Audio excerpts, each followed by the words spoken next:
Crystal Mason. We talked about her some weeks ago. Crystal Mason is a woman in Texas.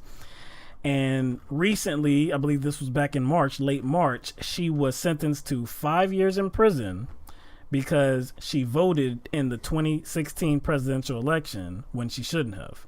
So she was out on probation, all right, because she was sentenced to, I think, 60 months in prison for some unrelated thing. I believe it was she was a tax preparer and she was kind of fudging some kind of numbers.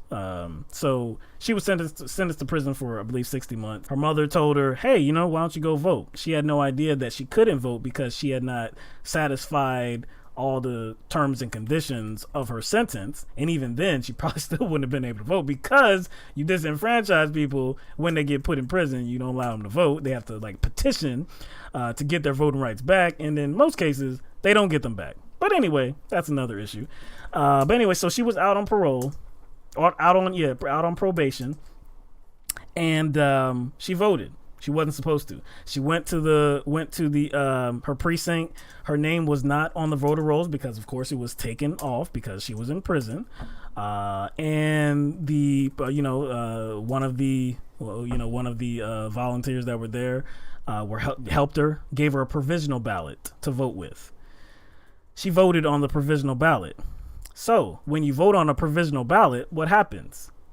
They have to investigate they have to determine if that provisional ballot should count.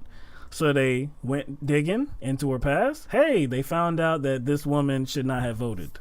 So therefore, the provisional ballot essentially worked. Yes, it did worked. What it's supposed to do. Because it didn't count. Because you have to determine if it should count. And they determined that it shouldn't count, so it did not count in the 2016 presidential election.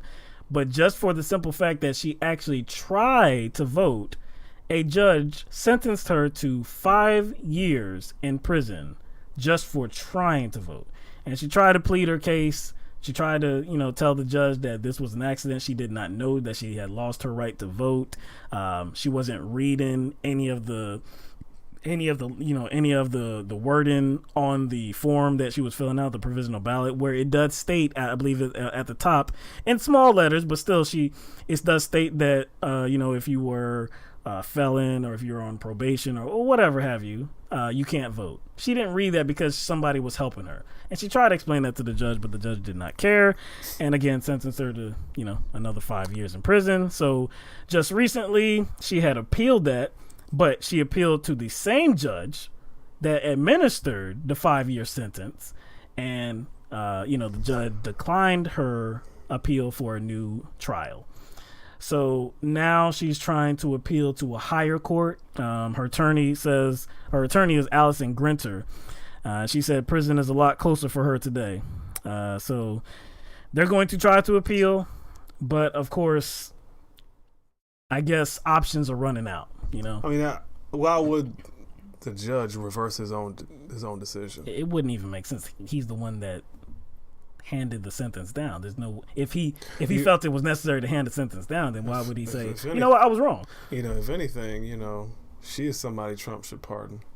You know what I'm saying? That seems a bit harsh. It does. I guess when you look cruel and unusual, isn't it? When you look at the conditions and what she did and how she was open about what she did. Actually, she didn't do anything.